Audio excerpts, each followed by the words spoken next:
Assalamualaikum warahmatullahi wabarakatuh.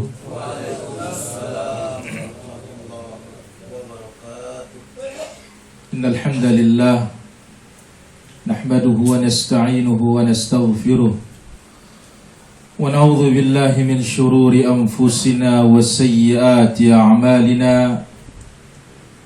May yahdihillahu fala mudilla lahu wa may yudlil fala hadiya lahu. Ashhadu an la ilaha illallah wahdahu la syarika lah wa ashhadu anna nabiyyana Muhammadan abduhu wa rasuluh. Ya ayyuhalladzina amanu ittaqullaha haqqa tuqatih wa la tamutunna illa wa antum muslimun.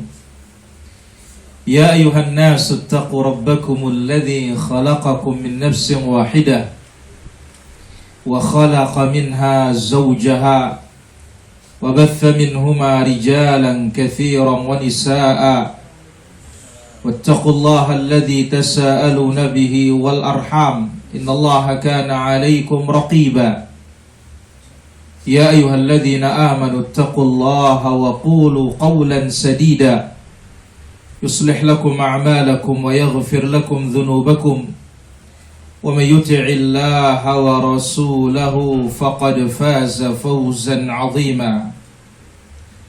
أما بعد فإن أحسن الكلام كلام الله وخير الهدى هدى المصطفى محمد صلى الله عليه وسلم وشر الأمور محدثاتها وكل محدثة بدعة وكل بدعة ضلالة wa kulla dhalalatin finnar. Ayuhal hadirun, kaum muslimin dan muslimat, demikian juga para pemirsa yang dimuliakan oleh Allah subhanahu wa ta'ala. Alhamdulillah, kita memanjatkan puji dan syukur hanya kehadirat Allah subhanahu wa ta'ala. Di kesempatan sore yang berbahagia dan sore yang mulia ini, diberikan kita taufik oleh Allah subhanahu wa ta'ala duduk kembali di taman dari taman-taman surga Allah azza wa jalla. Mudah-mudahan Allah azza wa jalla senantiasa memberikan kita taufiknya sehingga kita bisa mendapatkan al-ilmu nafi wal amalus salih. Allahumma 'allimna ma yanfa'una wanfa'na bima 'allamtana wa zidna ilman tanfa'una bihi. Alhamdulillah. Hari ini kita masih di bulan Sya'ban. Disebut oleh Nabi alaihissalatu wassalam dalam hadis Abdullah bin Zaid radhiyallahu an, "Dzaka syahrun turfa'u fihi al-a'mal as-salihah ila Allah." Pada bulan itu Allah azza wa jalla mengangkat amal saleh kepada Allah azza wa jalla, atau Allah azza wa jalla mengangkat amal saleh. Maka Nabi alaihissalatu wassalam memperbanyak ibadah di bulan yang mulia ini, terutama ibadah siam. Dengan demikian para hadirin rahmatullah azza wa jalla, ketika kita berada di bulan Sya'ban, sangat penting untuk kita mendalami apa saja ibadah-ibadah yang mulia yang dikerjakan pada bulan Sya'ban dan yang kita akan kerjakan pada bulan Ramadan, terutama membekali diri dengan at-tafaqquh fi ahkam siyam. Bagaimana kita mendalami hukum-hukum puasa ini. Dulu para salaf sebagaimana dibawa oleh Imam Ibnu Rajab Al-Hambali dalam kitabnya Lataiful Ma'arif, kanu yad'una Allah azza wa jalla 6 ashhurin hatta yuballighahum Ramadan. Dulu para salaf kita, mereka berdoa 6 bulan sehingga Allah azza wa jalla memasukkan mereka dan mempertemukan mereka dengan bulan Ramadan. 6 bulan mereka mengatakan, Allahumma ballighna Ramadan, ya Allah sampaikan kami di bulan Ramadan. Tapi ingat, tidak ada riwayat sahih dari Nabi sallallahu alaihi wasallam dengan lafaz Allahumma ballighna, Allahumma barik lana fi Sya'ban wa ballighna Ramadan. Ya Allah, berkahilah kami pada bulan Sya'ban dan pertemukan kami dengan bulan Ramadan. Tidak ada riwayat yang marfu sampai ke Nabi SAW. Tapi doa para salaf untuk bisa bertemu dengan bulan Ramadan ini sangat banyak. Maka Imam Ibnu Rajab rahimahullah menyebutkan kanu ayas salaf. Dahulu para salaf mereka berdoa 6 bulan kepada Allah Azza wa Jalla supaya bisa bertemu dengan bulan Ramadan.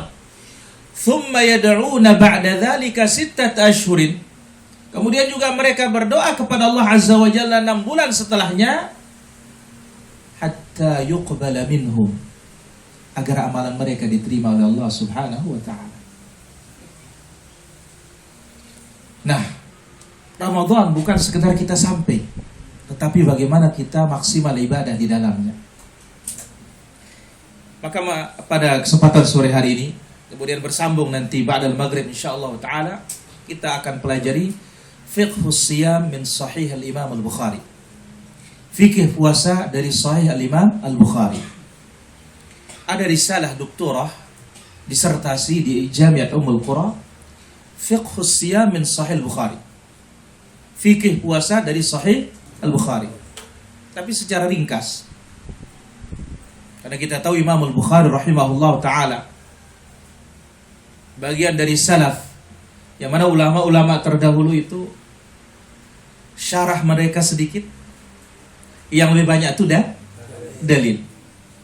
Berbeda dengan zaman belakangan yang lebih banyak syarah. Nah, ma'asyarul hadirin rahmatullah azza wa jalla, kita akan baca dan kita akan bawakan insyaallah taala, mudah-mudahan waktu mencukupi, ada kurang lebih 10 fawaid ya dari satu dalil dalam sahih al-Bukhari rahimahullah taala. Kita ambil qala rahimahullah taala, bismillahirrahmanirrahim, kitabus shaum, babu wujubi shaumi ramadan wa qaulillahi ta'ala ya ayyuhalladzina amanu kutiba alaikumus shiyam kama kutiba alal ladzina min qablikum la'allakum tattaqun. Al-Imam al-Bukhari rahimahullah membawakan kitabnya setelah basmalah, beliau mengatakan kitabus shaum, ai kitab yang berbicara tentang hukum puasa. Lalu bab yang pertama dibawakan bab wajibnya berpuasa Ramadan, dan membawakan firman Allah Azza wa Jalla dalam surat Al-Baqarah ayat 183, ya ayyuhalladzina amanu, hai orang-orang yang beriman, kutiba alaikumus shiyam, Allah telah wajibkan atas kalian berpuasa, kama kutiba alal ladzina min qablikum, sebagaimana telah diwajibkan atas orang-orang sebelum kalian, la'allakum tattaqun, agar kalian bertakwa kepada Allah Subhanahu wa taala. Ayuhal hadirun rahmatullah azza wa jalla, perhatikan ayat ini dengan suratul Baqarah ayat 21. Ya ayyuhan nasu u'budu rabbakumul ladzi khalaqakum walladzina min qablikum la'allakum tattaqun. Dalam suratul Baqarah Allah Azza wa Jalla memulai perintah. Dan ini perintah pertama dalam Al-Qur'an, hai sekalian manusia,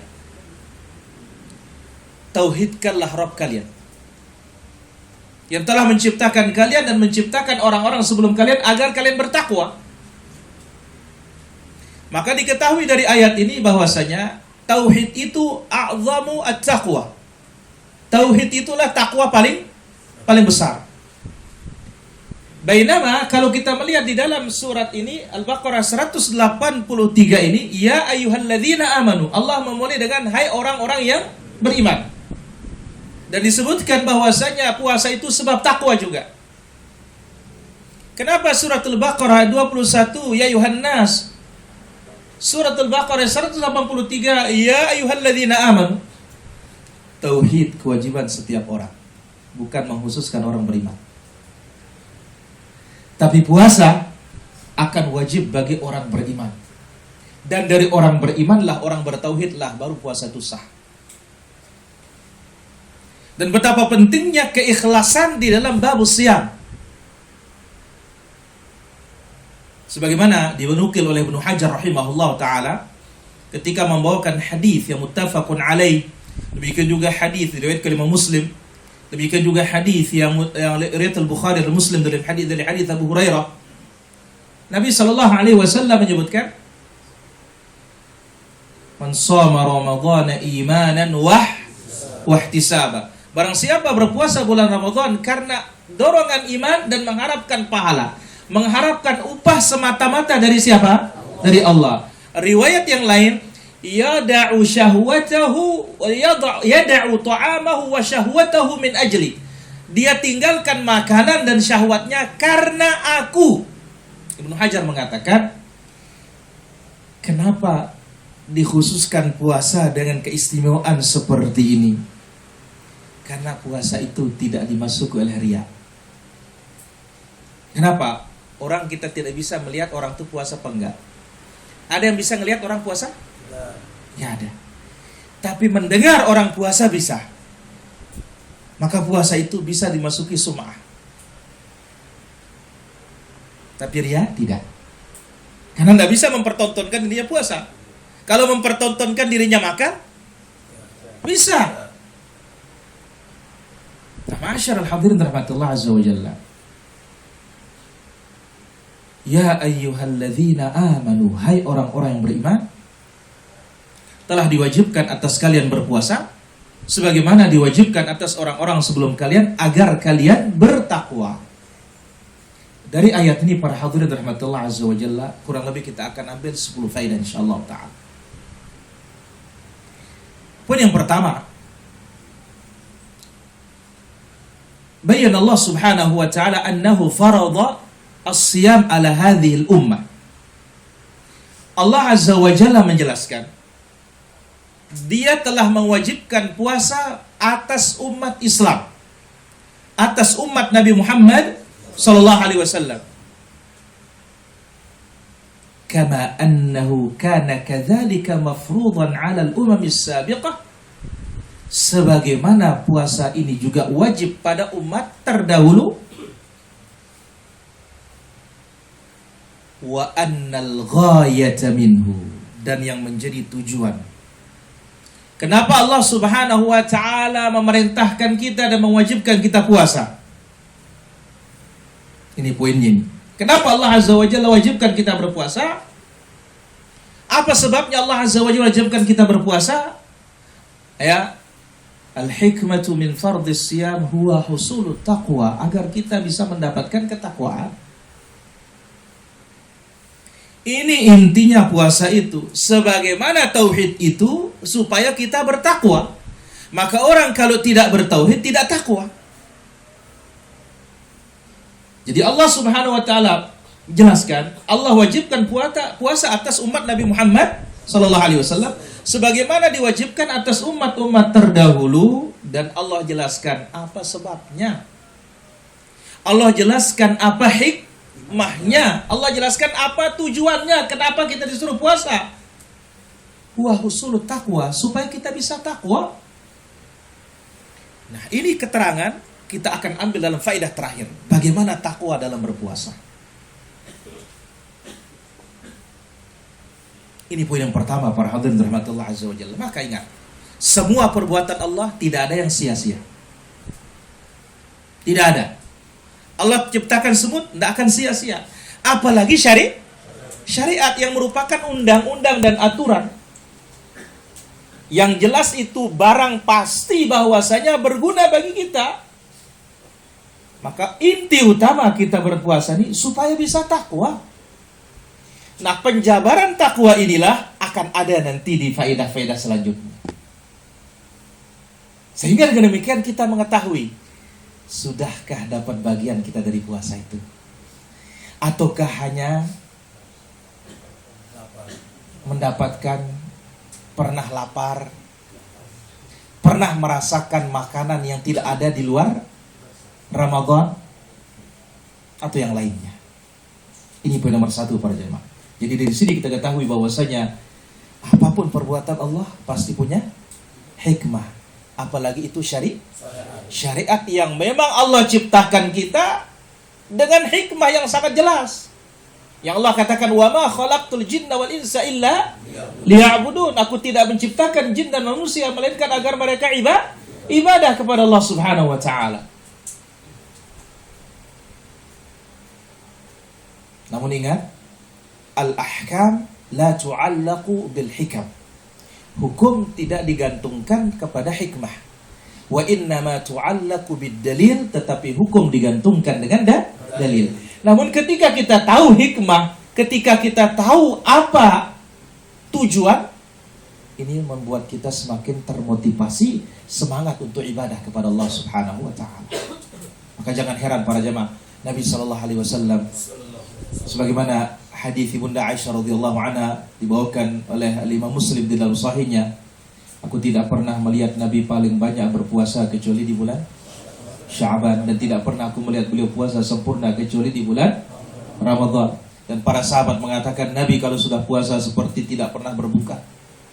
Nabi kalau berbuka seperti tidak pernah berpuasa. Kenapa? Hikmah yang mereka ketahui. Poin nomor 2. Wajhu munasabah baina ayat as-siyam wal wasiyah wal qisas. Apa hubungan antar ayat puasa dengan ayat qisas sebelumnya? Dengan ayat wasiat sebelumnya. Para ulama tafsir, ulama Al-Quran, para jamaah, ada namanya ilmu munasabat, ilmu kecocokan. Kenapa? Karena Quran itu kalamullah. Kalamullah Azza wa Jalla itu sifatnya, perbuatannya, yang bukan makhluknya. Pada sifat Allah tidak bisa kita bayangkan bagaimana rapinya, indahnya dalam makhluknya saja, atau pada makhluknya saja begitu rapi dan indah. Pada tubuh manusia, para jemaah, kalau ada saja ketidaksinkronan di tubuh kita akan sakit. Apalagi sifat Allah Azza wa Jalla. Keserasian antara suratul Fatihah dan suratul Baqarah. Akhir suratul Baqarah dengan awal surat Ali Imran. Awal Ali Imran dengan suratul Isa. Disebut tanasubus suwar. Di sana tanasubul ayat. Apa keserasian dan hubungan antara ayat puasa didahului oleh ayat qisas dan didahului ayat wasiyah? Para ulama kita mengatakan an-nasyamu salilat taqwa. Puasa itu akan menyampaikan orang ke derajat takwa. Yamna'u sahibahu minadh-dhulm. Yang akan mencegah orang puasa dari kezaliman. Ketika membuat wasiat saat akan mati. Kama yamna' sahibahu minat takhalluq bil akhlaqil fujjar. Sebagaimana puasa juga mencegah seseorang berakhlak dengan akhlaknya orang-orang yang jahat, sehingga akan menumpahkan darah orang lain.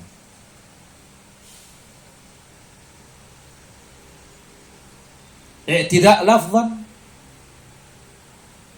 atau menghinakan martabat orang lain, marwah orang lain, kehormatan orang lain dengan lafaz,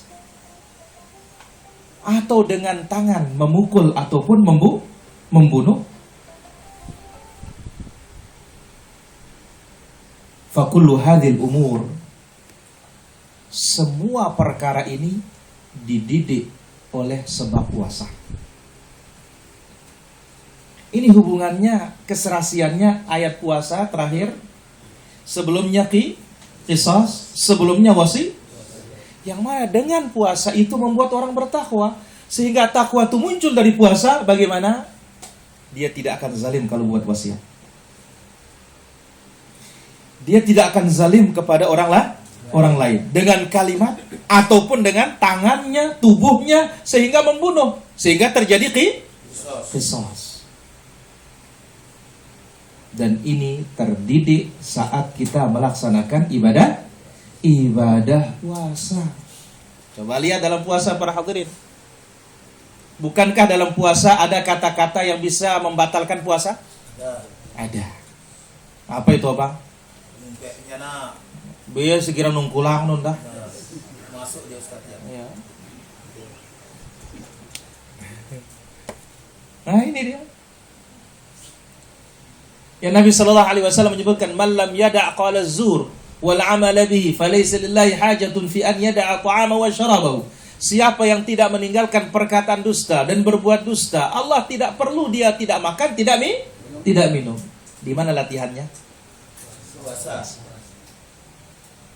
Ini wajhul munasabah. Kenapa urutannya seperti ini dibuat oleh Allah Subhanahu wa taala? Puasa itu jalan bertakwa. Takwa ini cakupannya luas. Mana dia melatih kita jangan zalim dalam wasiat. Mana dia melatih kita jangan zalim kepada sesama. Sehingga kalau zalim terhadap sesama bisa dengan kata-kata merusak, merobek wibawa orang, atau dengan tangan sehingga memukul, bahkan bisa membunuh. Bukankah dalam puasa juga kita dilarang untuk marah? Nah, fa in qatalahu ahadun, kalau ada yang ingin memukul kita, membunuh kita, maka Nabi sallallahu alaihi wasallam memerintahkan kita, falyaqul inni mur'un shaimun. Hendaklah seorang mengatakan aku sedang puasa. Ini poin nomor 2 para hadirin rahmatullah azza wajalla. Jadi sangat serasi ayat puasa datang setelah ayat qisas dan setelah ayat wasiyah. Poin yang ketiga,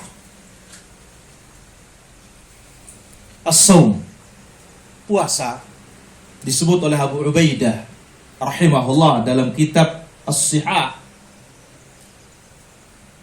kullu mumsikin an ta'am, siapapun yang menahan dirinya untuk tidak makan, au kalam, atau tidak berbicara, au sair, atau tidak berjalan, fahuwa shaimun, maka dalam bahasanya ini dikatakan orang yang sedang puasa.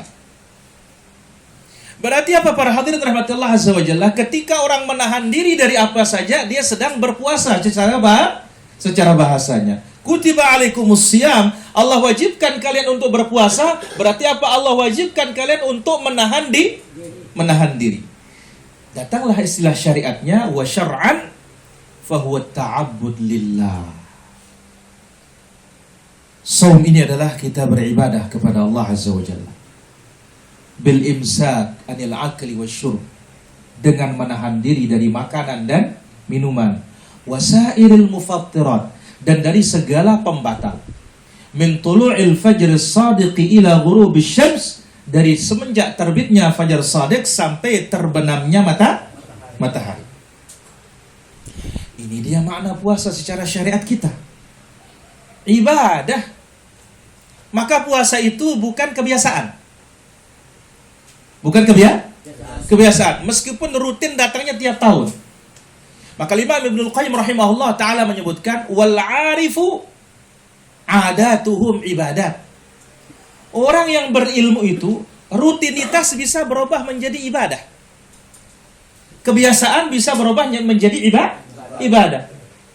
Wal hamqa, adapun orang yang bodoh, ibadatuhum adat, ibadahnya bisa berubah menjadi rutinitas. Berarti apa para hadirin rahmatullah azza wa jalla? Dalam babul ibadat, seorang itu harus yastash'ir annahu yata'abbadullah. Mesti kita menghadirkan niat, merasakan kita ini sedang ibadah. Ngaji rutin, ya, iya, kegiatannya rutin, tetapi jangan buat rutinitas. Kita ini ibadah. Maka Syekh Ibnu Utsaimin rahimahullah ta'ala menjelaskan,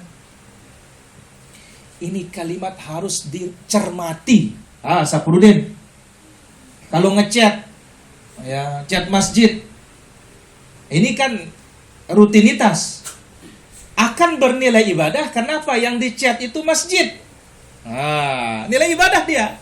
Tapi kapan bisa seperti itu? Kalau kita punya ilmu. Sebaliknya kalau tidak punya ilmu, yang ibadah bisa berubah menjadi kebiasaan. Yang nilainya besar bisa nilainya kecil. Tapi kalau kita punya ilmu, yang nilainya kecil bisa menjadi asbab yang besar memasukkan kita ke dalam surga.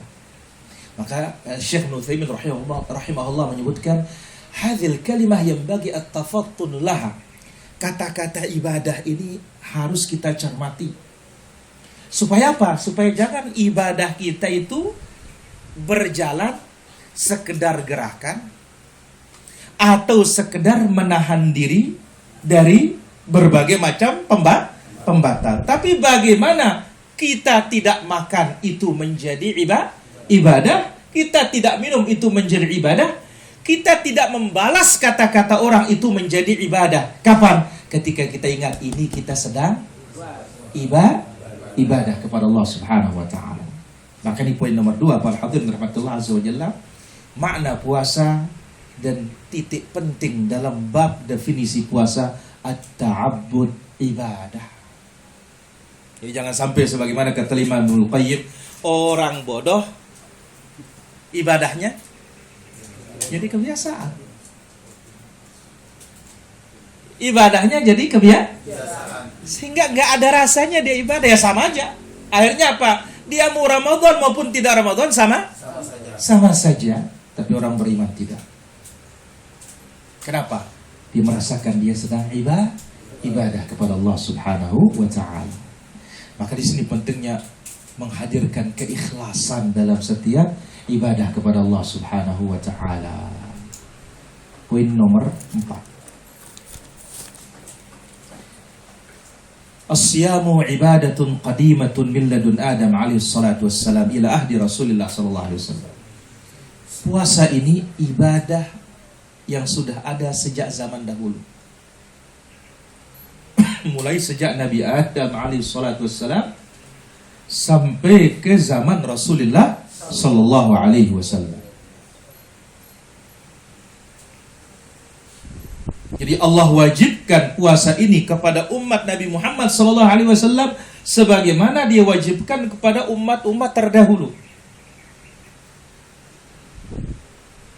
Terus apa sisi kesamaannya sekarang? Kama kutiba 'alal ladzina min qablikum fahuwa tashbihun fi asli fardhiyati mahiyati shaum. Maka di dalam ayat ini Allah Subhanahu wa taala menyamakan dasar disyariatkannya melaksanakan ibadah puasa, bukan menyamakan kaifiat kita berpuasa. Kama kutiba 'alal ladzina min qablikum, sebagaimana diwajibkan atas orang-orang sebelum kalian. Maka ayat ini ya tashbihun, Allah serupakan dasar diwajibkan melaksanakan puasa, bukan menyamakan tata cara berpuasa. Jadi poin nomor 4 ini para hadirin, ibadah puasa bukan ibadah sekarang, tapi ini ibadah sejak zaman dahulu, mulai dari siapa? Nabi Adam alaihi salatu wasallam sampai kepada Rasulullah sallallahu alaihi wasallam. Maka Allah serupakan dari sisi dasar kewajiban, bukan dari segi kaifiyah. Ya. Di samping itu, saumuna, puasa kita seperti puasanya orang-orang terdahulu dari sisi ketidakbolehannya melaksanakan larangan-larangan puasa. La fi adadil ayyam, bukan segi jumlah hari. Wala fi syahri siyam, demikian juga bukan segi bulan berpuasa. Jadi ada 2 poin kesamaan puasa kita orang terdahulu dengan orang kita kaum muslimin dan orang-orang terdahulu. Pertama, segi asal kewajiban berpuasa. Kemudian yang kedua, dari segi tidak bolehnya melakukan larangan puasa. Tapi kalau dari segi jumlah ini tidak ada menyebutkan. Kemudian juga dari segi apa? Waktu tidak ada. Dan bukti yang sangat nyata bahwasanya dari satu sisi ada perbedaan. Kalau orang dahulu mereka puasa tidak pakai sahur. Tapi kalau kita sangat dikuatkan menggunakan sahur. Nah ini dia wajhus syabah, sisi kesamaan antara puasa orang terdahulu dengan puasanya umat Nabi Muhammad sallallahu alaihi wasallam. Segi asal wajib, sama-sama wajib karena agama yang satu datang dari Allah azza wa jalla dan syariat yang satu. Sehingga para ulama kita menjelaskan bahwasanya al-usul al-muttafaq alaih baina al-anbiya, pokok yang disepakati dari kalangan para nabi itu ada 3 inti. Yang pertama, usul al-aqaid, prinsip-prinsip akidah sama. rububiyahnya, asma sifatnya, uluhiyahnya sama. Yang kedua, usulul ahkam, prinsip-prinsip dasar hukum. Kalau mereka puasa, kita juga puasa. Kalau mereka zakat, kita zakat. Kan jelas dalam surat Maryam. Wa awsani bis salati waz zakat. Aku diwasiatkan untuk salat dan zakat. Dari segi haji, wa adzim fin nasi bil hajj, Ibrahim umumkan kepada manusia untuk berhaji. Kan Nabi Ibrahim, jarak antara Nabi Ibrahim dengan Nabi Nuh sekitar 1000 tahun. Nuh dengan Ibrahim. Setelah Ibrahim kan datang para nabi, sehingga Nabi Ibrahim dikatakan Abul Anbiya, bapaknya para nabi. Sangat banyak nabi-nabi sesudahnya. Yang ketiga, fil makarim was suluk, dari segi prinsip akhlak, semua para anbiya itu sama. Nah, jadi kesamaan antara puasa kita dengan puasanya orang-orang terdahulu dari segi asal sama-sama diwajibkan oleh Allah Azza wa Jalla karena syariat itu karena dasar sama, agama sama. Yang kedua, dari segi hal-hal yang terlarang dalam melaksanakan ibadah puasa, karena sama-sama prinsipnya adalah apa? Menahan diri dari segala pembatal. Baik. Poin yang kelima, mabda'u fardhiyatus siyam, awal mula diwajibkan berpuasa, kana fil Madinah. Bagi umat Nabi Muhammad SAW, awal mula diwajibkan berpuasa ketika Nabi sudah hijrah ke kota Madinah. Lianna surat Al-Baqarah suratun madaniyah. Karena surat Al-Baqarah 183 itu surat madaniyah. Apa surat madaniyah, Sul? Rizal? Mantap. Apa surat madaniyah?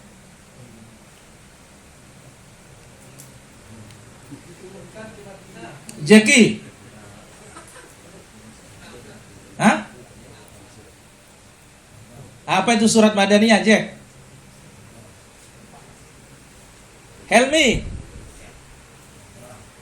Kita tanya, dia nanya kita Helmi ini.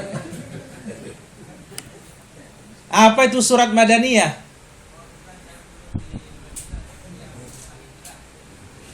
Ayo, yang benar yang keduanya. Surat-surat yang turun setelah bukan melihat tempat. Nah, jadi poin yang nomor 5 ini, awal diwajibkan berpuasa ketika setelah Nabi hijrah ke kota Madinah. Bidalil, dengan bukti bahwasanya suratul Baqarah ini surat apa? Madaniyah. Wa kana fi Sya'ban sanata ats-tsaniyah atau min as-sanati ats-tsaniyah lil hijrah, tepatnya pada bulan Sya'ban pada tahun kedua Hijriyah. Bulan Sya'ban pada tahun kedua Hijriyah.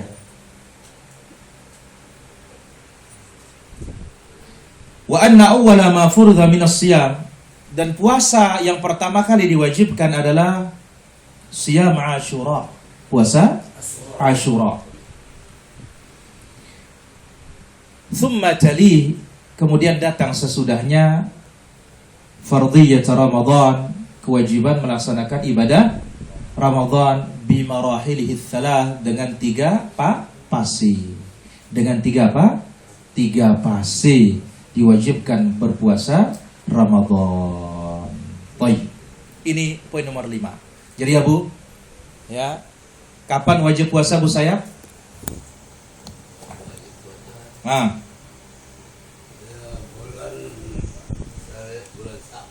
Sawit bulan Sa'ban katanya. Ya jelas, kalau sudah Sa'ban ya Ramadan. Ini tanggal tahun.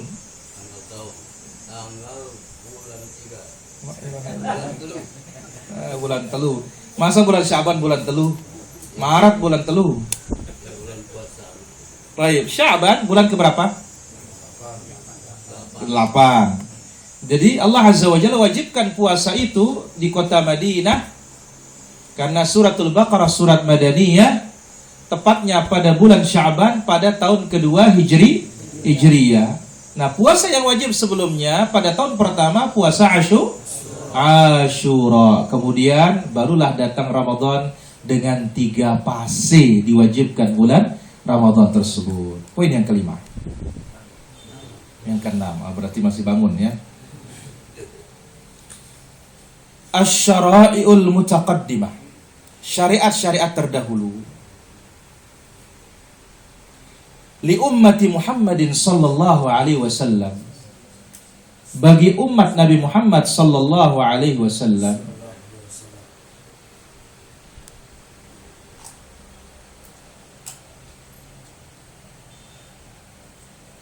Syariat-syariat terdahulu bagi umat Nabi Muhammad sallallahu alaihi wasallam mimma wasala, yang sampai kepada kita, tanqasim ila thalathati aqsam, terbagi menjadi 3 bagian. Kita melihat dalam ayat yang tadi, kama kutiba 'alal ladzina min qablikum, sebagaimana diwajibkan atas orang-orang sebelum kalian. Berarti tadi kita ketahui bahwasanya puasa itu syariat siapa? Umat terdahulu. Nah, sekarang bagaimana Islam menyikapi syariat-syariat umat terdahulu dengan berbagai macam jenisnya? Maka Imam As-Subki rahimahullah ta'ala menyebutkan, syariat-syariat orang terdahulu yang sampai kepada umat Nabi Muhammad SAW terbagi menjadi 3. Yang pertama, ma lam na'lamhu illa min kutubihim wa naqli akhbarihimul kuffar. Syariat yang kita ketahui dari kitab-kitab mereka saja dan yang dibawakan oleh mereka saja. Fala khilafa anna at-taklif la yaqa' alaina. Maka syariat yang seperti ini tidak wajib untuk kita ikuti. Jadi kalau syariat orang terdahulu itu hanya mereka yang tahu. Tidak disebut dalam Al-Qur'an. Tidak ada yang tahu kecuali mereka. Disebut di kitab mereka, disebut dalam Taurat, disebut dalam Injil. Yang membawakannya mereka saja. Nabi SAW tidak pernah membawakannya, Al-Quran tidak pernah membawakannya. Maka tidak ada perbedaan kalangan para ulama, tidak ada kewajiban kita ikut. Ini yang pertama, jenisnya syariat orang-orang terdahulu yang sampai kepada kita. Dia sampai kepada kita karena mereka yang kasih tahu. Dia sampai kepada kita karena itu kita baca dalam kitab mereka. Tidak ada khilaf, ini tidak boleh kita laksanakan. Yang kedua, man aqadal ijma'u ala taklifi bihi. Syariat-syariat yang sepakat para ulama wajib kita mengikutinya. Syariat-syariat orang terdahulu yang dibawakan ijma' oleh para ulama atau yang disepakati oleh ulama, wajib kita mengikutinya. Tapi itu bagian syariat siapa? Syariat orang terdahulu. Wa huwa ma'alimna bi syar'ina annahu kana syar'an lahum. Yaitu syariat-syariat yang kita ketahui dalam agama kita, itu bagian dari ajaran mereka dan kita disuruh untuk mengerjakannya. Sebagaimana suratul Maidah, kutiba alaikumul qisas wa katabna alaihim fiha annan nafsa bin nafs. Quran menceritakan kami wajibkan atas orang-orang ahlul kitab itu annan nafsa bin nafs, yang membunuh dengan sengaja dibunuh. Nah, datanglah syariat kita memerintahkan kutiba alaikumul qisasu fil qatla. Allah wajibkan kalian qisas dalam pembunuhan. Jadi kalau itu syariat mereka diberitakan oleh syariat kita, dan syariat kita menyuruh, dan ijma' para ulama mengatakan wajib kita ikuti yang seperti ini. Ini yang kedua.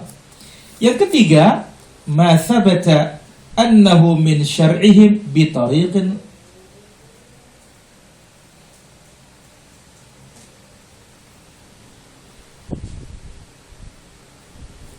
apapun atau ajaran-ajaran orang-orang terdahulu yang ditetapkan itu bagian dari syariat mereka.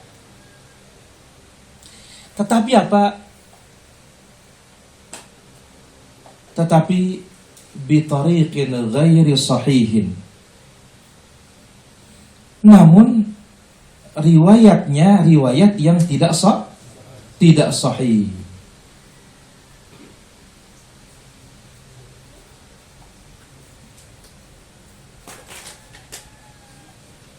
Afwan, ma thabata annahu min syar'ihim, ulangi. Ya, ajaran-ajaran itu bagian dari syariat mereka. Bitariqin sahihin naqbaluhu, dengan riwayat yang sahih yang bisa kita terima. Walam nu'mar bihi, tetapi kita tidak disuruh mengikuti.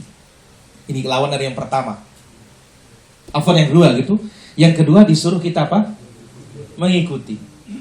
Riwayat sahih. Ini yang ketiga, ini riwayatnya sahih, tetapi kita tidak disuruh untuk mengikutinya.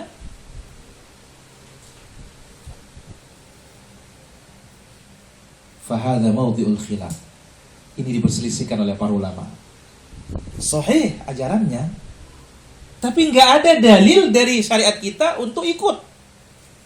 Kalau yang kedua kan tadi ajarannya jelas dari kitab mereka dan syariat pemerintah, maka di sini ijma ulama ikuti. Yang ketiga ini riwayatnya sahih kalau itu ajaran mereka, tapi nggak ada dalil suruh ikut. Maka was-sahih dalam hal ini yang benar adalah annahu laisa min syar'ina. Dia bukan syariat kita juga. Dia bukan apa? Syariat kita. Apalagi kalau ada dalam syariat kita melarang. Lebih lagi tidak syariat kita. Riwayatnya sahih itu syariat mereka, tetapi tidak ada dalil yang menyuruh kita, bukan syariat kita. Apalagi ada dalil yang suruh kita meninggalkan. Ini jelas lebih tidak boleh lagi. Baik, ma'asyiral hadirin rahmatullah subhanahu wa ta'ala. Jadi ini dia tentang sikap kita terhadap syariat orang-orang sebelum kita. Jadi kalau yang pertama hanya mereka yang tahu, namun sampai kepada kita dengan penjelasan mereka, ini kita tidak ikut. Yang kedua, itu sahih dari mereka dan ada dalil dalam agama kita membenarkan dan memerintahkan mengikutinya, ikuti.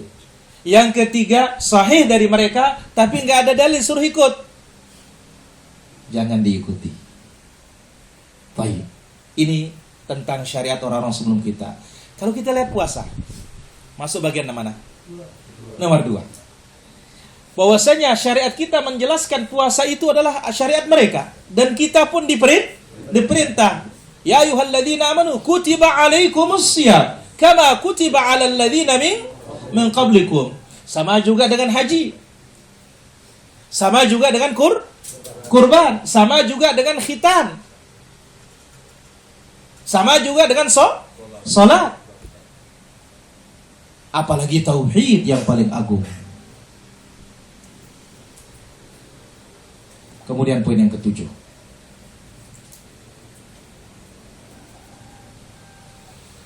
Fawaid dzikri anna al-umam as-sabiqah kana as-siyamu maktuban alaihim.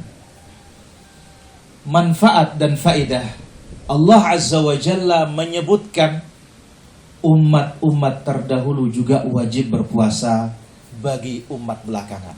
Maknanya, apa manfaatnya Allah Subhanahu wa taala menyebutkan kita kalau orang terdahulu juga wajib berpuasa?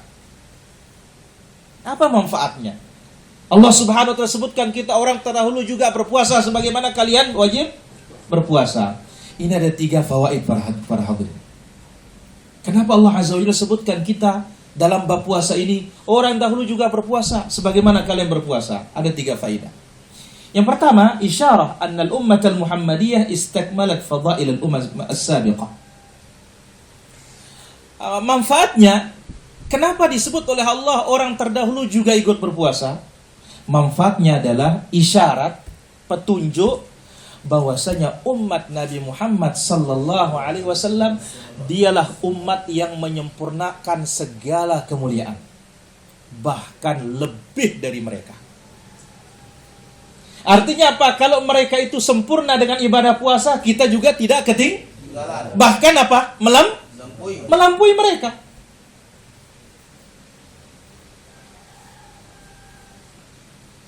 Karena dalam kejiwaan manusia, dalam keutamaan itu para hadirin, atau dalam beberapa ibadah, kalau satu yang kita tidak kerjakan pasti akan janggal bagi kita.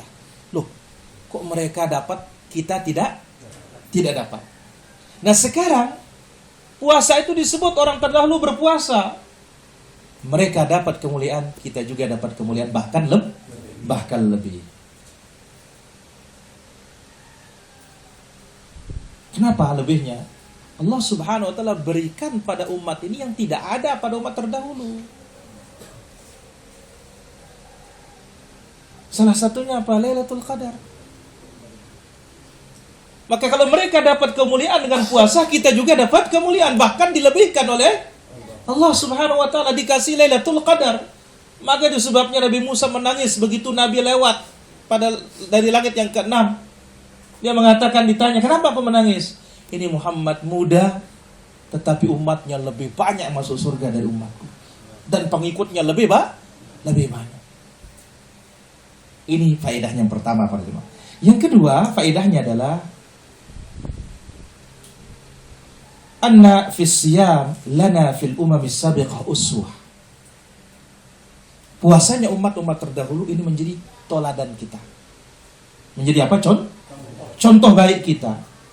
Liyajtahid haula'il ummatil Muhammadiyah, supaya umat Nabi Muhammad itu bersungguh-sungguh menunaikan ibadah ini lebih sempurna dari mereka.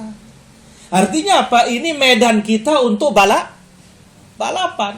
Nah, kalau mereka berpuasa, kita juga jangan mau kalah, bahkan harus dikalahkan. Sampai dikatakan oleh Imam Al-Hasan Al-Basri rahimahullah, idza nafasuka fi umuri dunya fanafisum fi umuril akhirah. Kalau ada orang yang membalap kita urusan dunia, balap dengan urusan akhirat. Nah, jadi ya, ini sebagai contoh yang baik bagi kita supaya kita lebih sungguh-sungguh dari mereka menunaikan ibadah ini. Lengkapkan atau lebih lengkap daripada mereka mengerjakan ibadah ini. Yang ketiga, ini yang banyak disebut oleh para ulama kita, takhfifu fardhiyatus siyam 'alan nufus. Untuk meringankan beratnya beban kewajiban puasa atas jiwa-jiwa kita ini. Kenapa para jamaah? Karena puasa itu ada lelahnya. Ada apa? Lelahnya. Apabila seorang mukmin tahu ternyata ibadah yang lelah ini bukan kita saja yang kena, ternyata umat terdahulu juga kan kena, maka ini menjadi apa? Menjadi ya perkara yang meringankan beban. Maka Nabi SAW dalam konteks yang lain mengatakan, apabila kalian mendapatkan musibah, jangan lupa musibah kematianku lebih besar. Berarti apa? Ringan musibah kita. Nah sekarang kalau kita katakan, aduh berat, kita tidak makan dari pagi sampai maghrib. Lah orang terdahulu juga lebih berat. Mana dia? Tidak dikasih untuk sahur. Bahkan tidak usah orang terdahulu, sahabat akan datang nanti insyaAllah ta'ala. Kalau sudah tiba waktu berbuka, lantas dia ketiduran, nggak sempat berbuka, nggak boleh lagi berbuka. Ayo. Makanya kita orang belakangan ini serba nikmat. Nyaman semua. Lah dulu para jamaah dirahmati Allah Azza wa Jalla. Ya, bagaimana kehidupannya zaman sahabat, zaman dahulu. Sekarang zaman modern ini kehidupan sudah luar biasa. Nah, tahun 80-an atau sebelumnya, mana ada Magicom rice cooker. Sekarang antum tinggal masak, tinggalin sudah kerja, nanti terima matang. Ayo.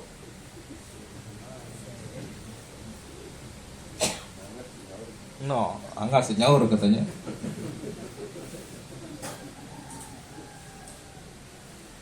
Nah, ini dia para hadirin. Jadi 3 ya fawaid.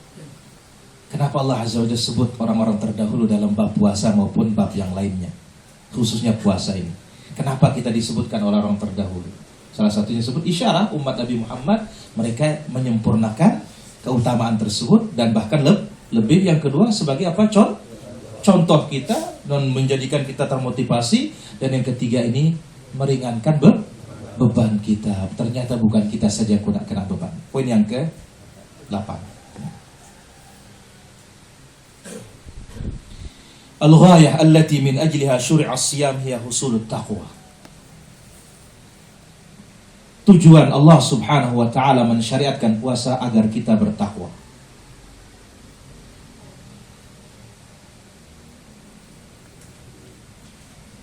Fattaqwa, takwa sebagaimana ucapan Talq bin Habib, an ta'mala bi ta'atillah. Engkau berbuat taat kepada Allah ala nurin minallah, berdasarkan cahaya dari Allah. Tarju rahmatallah, dengan mengharap rahmatnya, pahalanya, surganya. Wa anta ta'truka ma'siyatallah, dan meninggalkan kemaksiatan kepada Allah ala nurin minallah, berdasarkan cahaya dari Allah. Takhafu azaballah, sembari kita takut akan siksa Allah. Nah, tujuan Allah mensyariatkan puasa bagaimana kita bisa bertakwa. Takwa itu sendiri, ya, sebagaimana kesimpulannya Al-Imam Ibnul Qayyim rahimahullah ta'ala, hadza min ajma'it ta'rifat. Ini definisi yang paling bagus tentang takwa, yang memiliki janahan, 2 sayap. Dua sayap. Definisi takwa yang terbaik itu memiliki 2 sayap. Yang pertama, fi'lut ta'at, melaksanakan ketaatan. Yang kedua, wajtinab ma'siyatillah, menjauhi maksiat. Harus keduanya berdasarkan ilmu. Dalil syar'i yang memerintahkan kita untuk taat dan melarang kita untuk maksiat. Maka dengan demikian, dalam puasa itu kita meraih ketakwaan. Apa ketakwaannya? Kita disuruh berbuat taat di dalam puasa dan disuruh meninggalkan maksiat. Coba lihat ketaatan yang luar biasa puasa.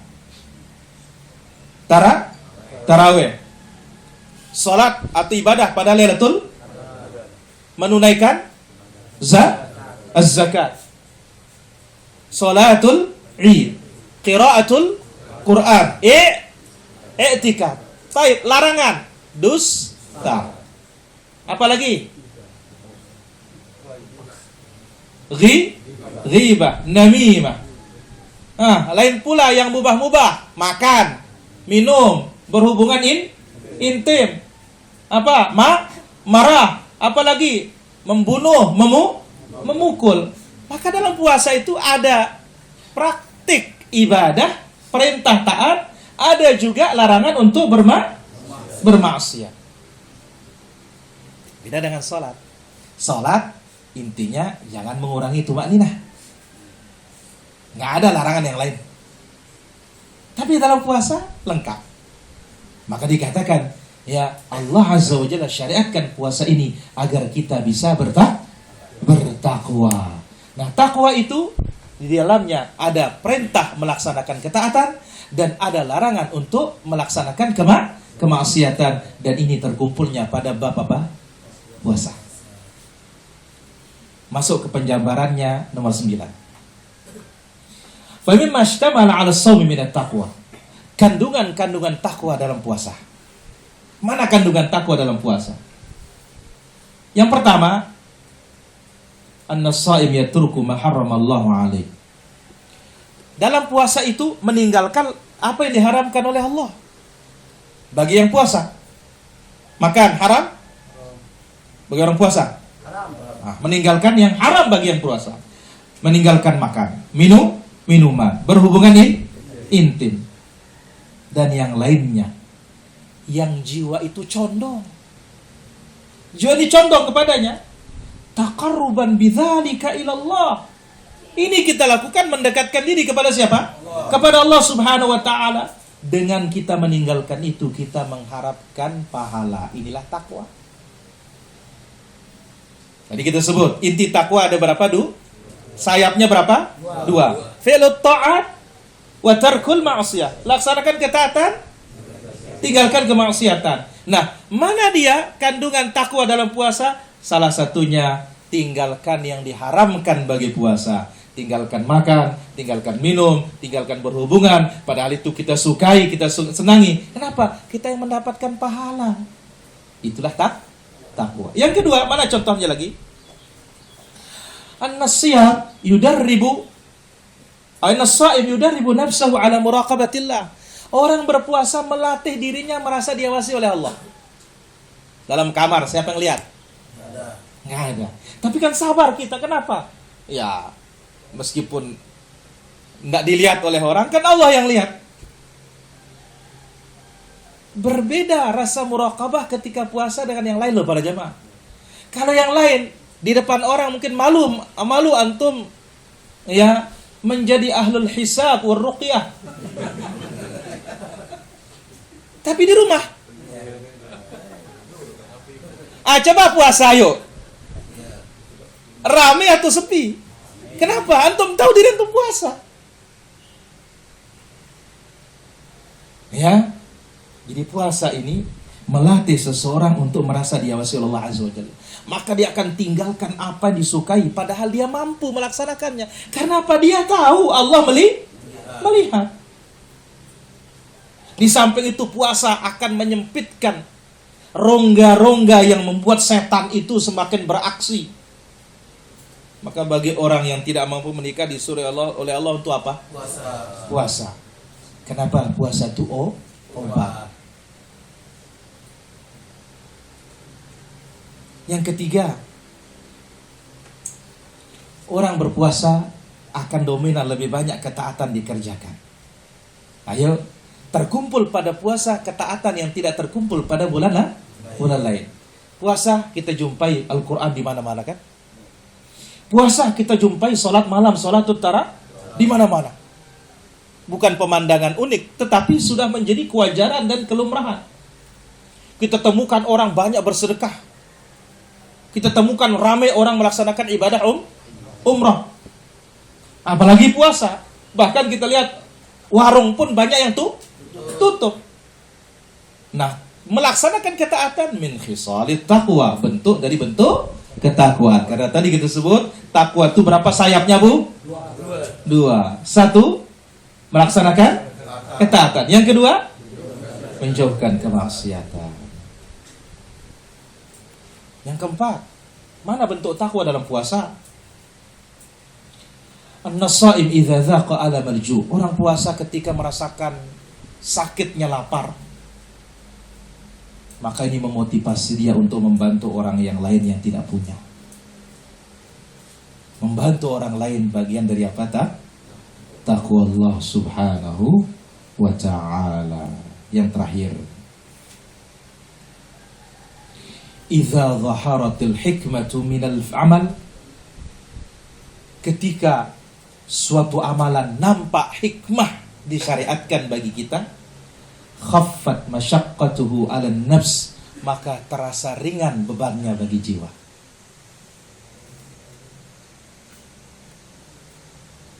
La siyama hadhihi thamarah mahbubah. Apalagi buah dari ibadah ini sangat kita cintai. Dicintai oleh orang beriman.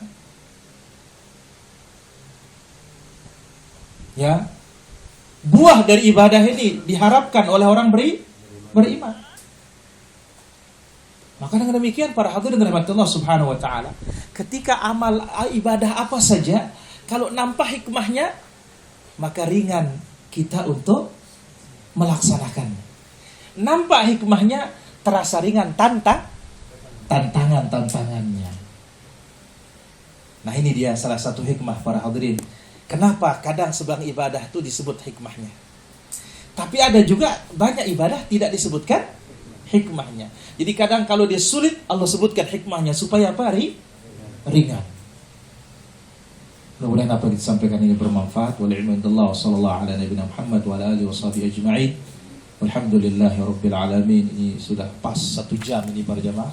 10 fawaid ini saya ringkas dari berbagai macam literatur, mudah-mudahan bermanfaat. Dan insyaallah maghrib dan isya lagi nyambung lagi ya tentang poin berikutnya tentang puasa insyaallah taala. Wallahu taala ala wa alam. Walhamdulillahi rabbil alamin. Baik, kita akan ambil beberapa pertanyaan yang sudah masuk pada kesempatan hari ini. Yang pertama dari pemirsa kita di Yufid TV.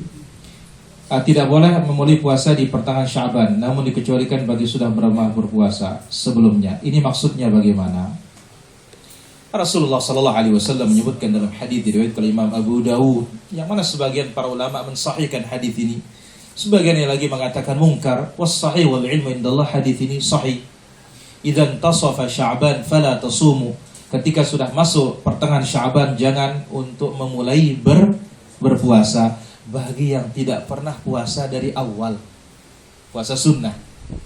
Adapun bagi yang punya hutang atau yang sudah memang mulai puasa dari awal, maka tidak termasuk larangan di dalam hadis ini. Jadi yang tidak boleh itu yang belum pernah memulai dari awal untuk puasa sunnah saja. Allah taala ala wa ala. Kemudian yang kedua, kenapa bisa demikian para jamaah? Karena ada riwayat dalam Sahih Bukhari, la tuqaddimu Ramadan bi shaumi yaumin aw yaumin. Jangan kalian mendahului Ramadan dengan puasa sehari atau dua hari, kecuali seorang terbiasa. Supaya jangan ada keyakinan bahwasanya ini bentuk kehati-hatian, dan jangan meyakini bahwasanya puasa Sya'ban itu bagian dari puasa apa? Puasa Ramadan. Allah taala ala wa alam. Niat ayyamul bid bulan Sya'ban, namun qadrat 13-14 saya ada halangan dan saya niat ganti dengan 15 dan 17. Apakah masih diperbolehkan? Pertama, ibadah-ibadah yang muaqqatah idza fat, apabila sudah berlalu waktunya tidak bisa diqadha. Yang sifatnya mustahabbat. Kalau sudah berlalu waktunya. Jadi kalau dikaitkan dengan waktu, ya sudah. Misalkan sholat duha, waktunya duha. Tidak bisa nanti diqada setelah zuhur. Tidak bisa. Sama dengan memang waktunya 13-14. Tapi yang ada adalah puasa 3 hari setiap Nah 3 hari setiap bulan ini ada variasi dari Nabi SAW. Bisa di awal, bisa di akhir, bisa di tengah, bisa berurutan, bisa terpisah. Tapi itu dia para hadirin rahmatullah azza wa jalla, bukan puasa Yaumul Bid namanya kalau sudah 18-19. Tapi masuk kategori 3 hari dalam sebulan yang disebut oleh Nabi sallallahu alaihi wasallam siyamud dahar. Pahalanya seperti puasa sepanjang tahun, karena al-hasanatu bi'ashri amsalha, satu kebaikan dilipat gandakan menjadi 10. Wallahu taala ala wa ala. Dan berikutnya, bagaimana jika seorang setelah balik ada puasa Ramadan yang bolong dan tidak ingat apakah dibayar apa belum? Ini bergantung kepada 2 hal, sebagaimana dijelaskan oleh Syekhul Islam rahimahullah atau Imam Ibn Baz rahimahullah. Pertama, kalau dia sudah tahu hukum lantas dia tinggalkan, ini membuat dia keluar dari Islam. Maka ketika dia taubat, tidak perlu diqadha. Tapi kalau dia tidak tahu hukum, kemudian dia tahu hukum, itu mesti diqadha. Mesti apa? Diqadha. Berapa? Seingatnya. Dan setelah itu dia perbanyak ibadah sunnahullah ta'ala ala wa ala. Apakah muntah tidak sengaja tidak membatalkan? Nabi SAW bersabda, man dzara'ahul qay' fala qadha alaih. Yang dipaksa muntah artinya muntah dengan sengaja tidak ada qadhanya. Yang muntah dengan sengaja itu yang wajib qadha. Demikian juga mimpi basah, keluar mani, ini tidak membatalkan puasa. Wallahu ta'ala ala wa ala. Bagaimana dengan beberapa orang berniat puasa sunnah namun menyelipkan niat sambil diet atau kesehatan? Kalau embel-embel tidak ada masalah. Yang penting jangan niat puasa di diet, maka ini tidak dapat akhiratnya. Wallahu ta'ala ala wa alam. Gobang.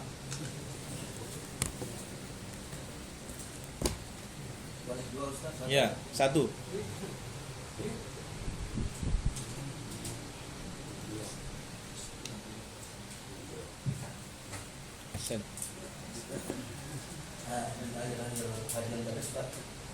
Nabi Musa menangis, umatnya sedikit masuk surga Ustaz. Nabi Muhammad umatnya banyak masuk surga yang makan Ustaz. pertanyaannya, apakah Abu Bakar, Abu Sayyaf, Apakah saya Nabi ditanya seperti itu? Enggak usah, sudah.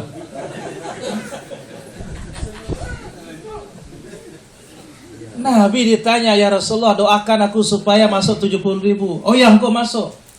Kalau kita selain Nabi ini, jangan aneh-aneh pertanyaannya. Jelas? jelas tadi. Iya. Lanjut, Abu.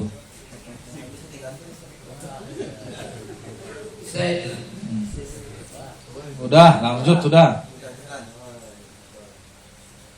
Nah, dari pin masuk kita pin puasa Ramadan ini. Baik, kita masuk bulan Ramadan. Nah, apakah dia setan iblis ini rantikan pin pada bulan Ramadan? Baik, apakah setan iblis dirantai? Katanya jelas dirantai. Ya, Apa masalahnya, Bu? ya pertanyaannya seandainya manusia hidup dia tenang itu, tidak digoda. Ya bagaimana hukumnya? Enggak ada yang tidak digoda, Bu. Nabi Adam aja digoda. Memang iblis itu Allah ciptakan untuk menggoda manusia. Dan dari sini Allah Subhanahu wa taala melihat mana hambanya yang taubat dan mana hambanya yang tidak bertaubat. Dari sini Allah Subhanahu wa taala yang sudah Maha tahu, ini hambanya yang menyimpang, ini hambanya yang dalam jalan yang lurus. Jelas, Abu? Jelas. Jadi tidak ada hamba yang tidak digoda itu para jemaah. Maka Imam Ibnu Qayyim rahimahullah taala menjelaskan ya bahwasanya perlakuan setan itu terhadap anak Adam itu atau yang diinginkan begitu. Yang diinginkan setan itu dari anak Adam itu ada 6 atau 7. Pertama, bagaimana anak Adam syirik. Kalau nggak bisa bid'ah. Kalau nggak bisa dosa besar. Kalau nggak bisa dosa kecil. Kalau nggak bisa, sibuk dengan yang kurang afdal, meninggalkan yang afdal. Terakhir, kalau nggak bisa, minimal diganggu. Yang dapat bagian yang terakhir Nabi Muhammad SAW. Waktu sholatnya mau diputus, langsung Nabi cekik dia, sehingga terasa dingin, liur yang menjulur dari lidahnya. Jadi nggak ada yang selamat. Jelas? Jelas. Lanjut. Ya ayyuhalladzina amanu su'budu. Apa? Ya ayyuhalladzina. Ya ayuhan su'budu. Ya ayyuhannas su'budu rabbakumul ladzi alaqakum wal ladzi min qablikum la'allakum tattaqun. Aywa. Apa pertanyaannya? Pertanyaan ini kalau dia sesuai kita wahidnya beriman iki. Pertama, Bu, ayat inilah ayat pertama dalam Quran memerintahkan orang bertauhid. Enggak ada loh sebelumnya. Bismillahirrahmanirrahim. Alhamdulillahirabbil alamin. Belum ada perintah. Tapi sampai pada ayat ini, ya ayuhan nasu ubudu. Hai sekalian manusia, beribadah. Ibadah berarti tauhid. Ini satu-satunya ayat Quran yang pertama kali memerintahkan kita untuk bertauhid. Jelas, Abu? Jelas. Dan ini menunjukkan kewajiban pertama tauhid. Karena dia perintah pertama di dalam Al-Quranul Karim. Wallahu ta'ala ala wa ala. Baik, Mami.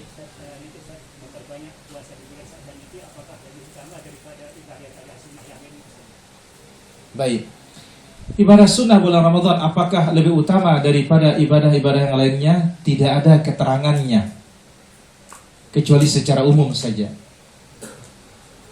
Sebagaimana pada Lailatul Qadar, sebagaimana juga 10 pertama Dzulhijjah. Wallahu ta'ala ala wa ala. Apakah kita termasuk orang Khawarij, ibadahnya mengalahkan para sahabat dan kita berlomba-lomba mengalahkan para sahabat dalam beribadah? Siapa yang bisa ngalahin sahabat? Coba dulu kasih tahu saya berjamaah. Gak ada. Oh, sahabat orang pilihan kok. Gak ada. Ayo coba dulu sekarang, siapa yang berani nikahin semua hartanya, coba dulu. Gak ada. Maka apa kata para ulama kita ketika menjelaskan hadis al-amilu fihi bima antum alaih, ketika datang masa sulit dan berat, masa asing, yang beramal seperti amalan sahabat mendapatkan pahala 50 orang sahabat. Sahabat heran. Ya Rasulullah, dari mereka atau dari kami? Dari kalian. Apa kata para ulama menjelaskan? Ini keutamaan dari satu sisi. Kalau utamanya sahabat itu dari semua sisi. Ya. Jadi kita menangnya hanya dari satu sisi. Tapi sahabat dari segala sisi. Lalu oleh karena itu sampai dikatakan ketika ada orang melebihkan Muawiyah, sahabat yang mulia dari Umar bin Abdul Aziz, apa kata para ulama kita? Debu yang berterbangan di hidungnya Muawiyah berperang bersama Rasul jauh lebih afdal dari sekian Umar bin Abdul Aziz. Gak bisa kita kejar sahabat itu. Nah, kecuali orang sekarang rajin dia ibadah, tapi ibadahnya bid'ah. Nah, kalau ini jelas kalah sahabat, karena sahabat tidak mau mengerjakan bid'ah. Wallahu ta'ala ala wa alam. Ya,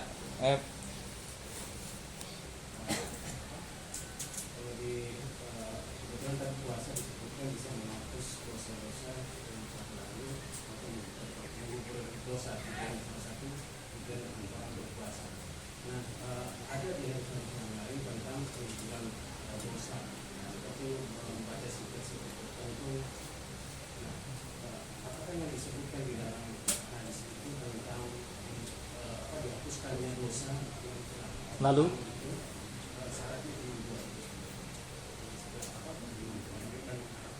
baik. Jelas imanan wa ihtisaban ghufira lahu ma taqaddama min dhanbi. Tapi apa kata mayoritas para ulama? Jumhurul ulama mengatakan itu as-saghair dunal kabair, hanya dosa-dosa kecil. Dan disyaratkan dalam ayat yang lain, in tajtanibu kaba'ira ma tunhauna an nukaffir ankum sayyi'atikum. Jikalau kalian jauhkan dosa-dosa besar yang kami larang, kami akan ampuni dosa-dosa kecil kalian. Jadi di samping syarat itu iman wa ihtisaba, juga apa? Jauhi dosa besar. Wallahu ta'ala ala wa ala. Alwan terkait dengan pembayaran fidyah itu Ustaz. Sejauh mana dia kemampuan dia dikatakan dia wajib untuk membayar fidyah dalam Baik. orang tua Ustaz. Ahsan. Sejauh mana kemampuan dia atau sejauh mana dia punya kemampuan sehingga dikatakan wajib bayar fidyah? Kemampuan apa? Kemampuan bayar? Baik. Allah Azza wa Jalla sebutkan bal insanu ala nafsihi basirah. Manusia itu lebih tahu ke situasi dirinya. Jadi dia ngelihat. Oh, saya enggak mampu puasa. Dia lihat. Maka Anas bin Malik radhiyallahu anhu pada satu tahun dia enggak mampu puasa. Kenapa? Dari satu sisi umurnya kan panjang, sampai 100 tahun. Berarti apa? Orang lebih tahu situasinya dia. Namun kalau itu segi tua ya, kelemahan ya. Kalau segi sakit para ulama memperincikan mana dia. Kalau dia puasa penyakitnya tambah. Atau kalau dia puasa lambat sembuh. Tapi kalau ya, dia puasa nggak ada pengaruh, berarti dia tetap wajib puasa. Bukan masuk kategori faman kana minkum maridha. Wallahu ta'ala ala wa a'lam. Asul.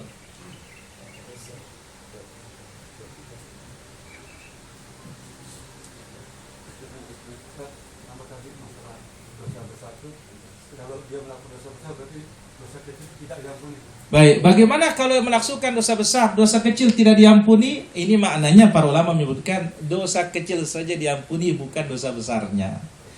Namun disebutkan oleh Al-Imam An-Nawawi rahimahullah ta'ala, jikalau orang melaksanakan ibadah-ibadah yang mulia ini tidak punya dosa kecil, yurja'anhu takhfifal kabair, diharapkan bisa meringankan dosa besar.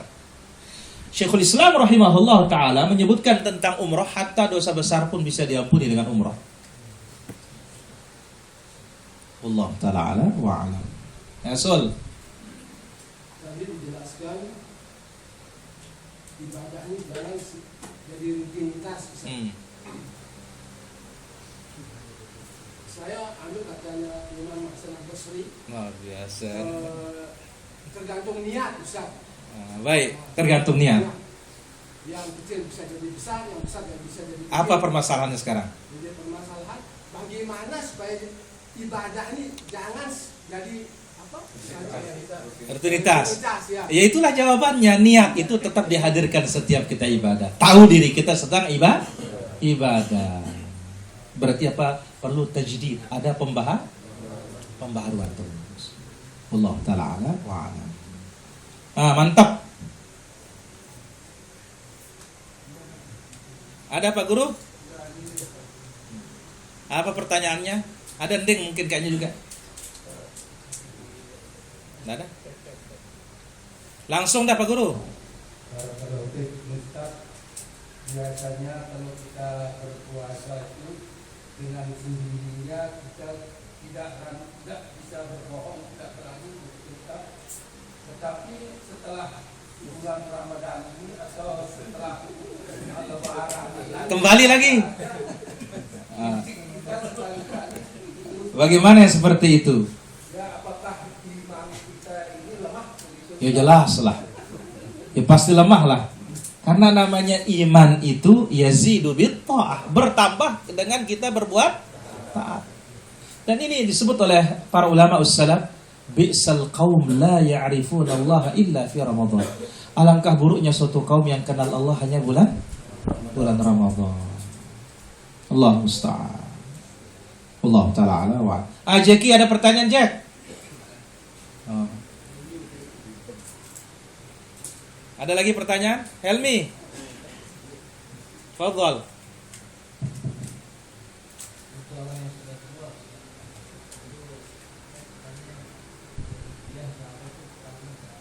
Baik.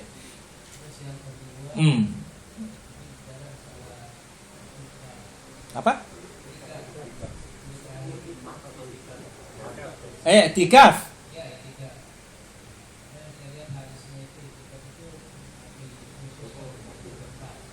Apa dia?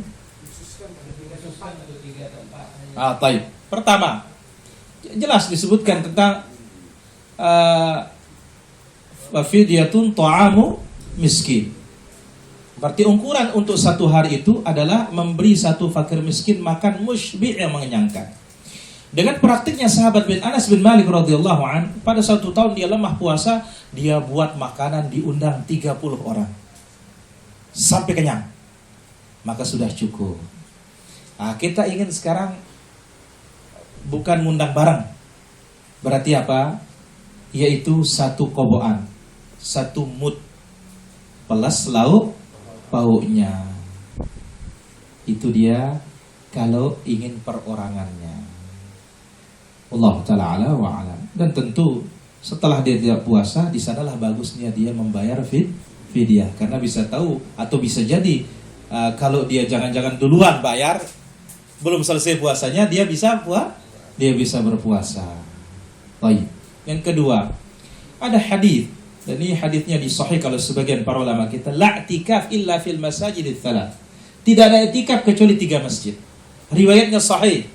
Namun para ulama berbeda menafsirkan hadis ini. Sebagian mengatakan tidak ada i'tikaf yang benar kecuali yang 3 saja. Tapi sebagian mengatakan la i'tikaf kamil. Tidak ada i'tikaf yang sempurna kecuali 3 masjid.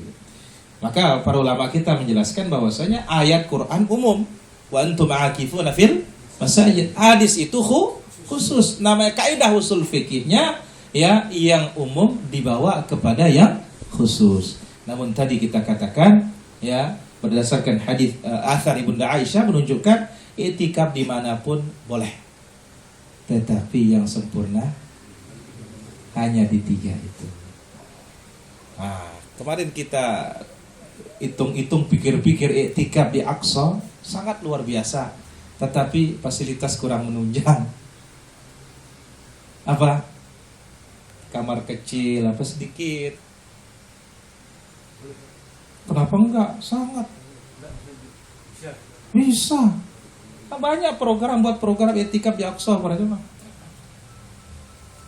Ya. Banyak. Dan di sana ada datang athar dari para tabi'in, salat di sana itu ya sensasinya tidak sama dengan tempat lain. Dan betul itu para jamaah. Maka Ibnu Umar sengaja datang dari Madinah ingin sholat di Masjid Aqsa. Saya kira demikian. Semoga apa kita belajar bermanfaat. Apa Ibu Rizal? Kita di dalam di dalam puasa kita memberikan makan kepada seorang yang tidak berpahala seperti puasa. Tapi kalau kita memberikan bukan dalam bentuk makanan, misalkan dalam bentuk yang mentah. Sama saja. Ya, dan pahala kita bergantung kepada niat kita. Wallahu ta'ala a'lam. Baik, ada dari Ghifari Bagis bertanya, apakah sholat tarawih wajib dikerjakan setiap malam? Tidak ada wajibnya. Hanya hukumnya apa sih? Sunnah, Pak Mansur. Oh, ini sudah maghrib Pak Mansur. Oh, mati lah. Alhamdulillah, barakallahu fikum. Jadi nggak ada wajibnya, hanya sunnah. Namun ingat, sunnah yang sangat luar biasa. Apalagi sholat bersama imam sampai selesai dihitung sholat semalam suntuk. Apalagi bertepatan dengan Lailatul Qadar. Ghufira lahu ma taqaddama min dzambih, di samping ya dia mendapatkan pahala khairun min alfi syahrin. Akhirul kalam, nanti kita sambung lagi para jamaah di Al-Hikmah insyaallah taala. Semoga apa yang kita belajar bermanfaat. Subhanakallah bihamdika asyhadu an la ilaha illa anta astaghfiruka wa atubu ilaik. Wassalamualaikum warahmatullahi wabarakatuh.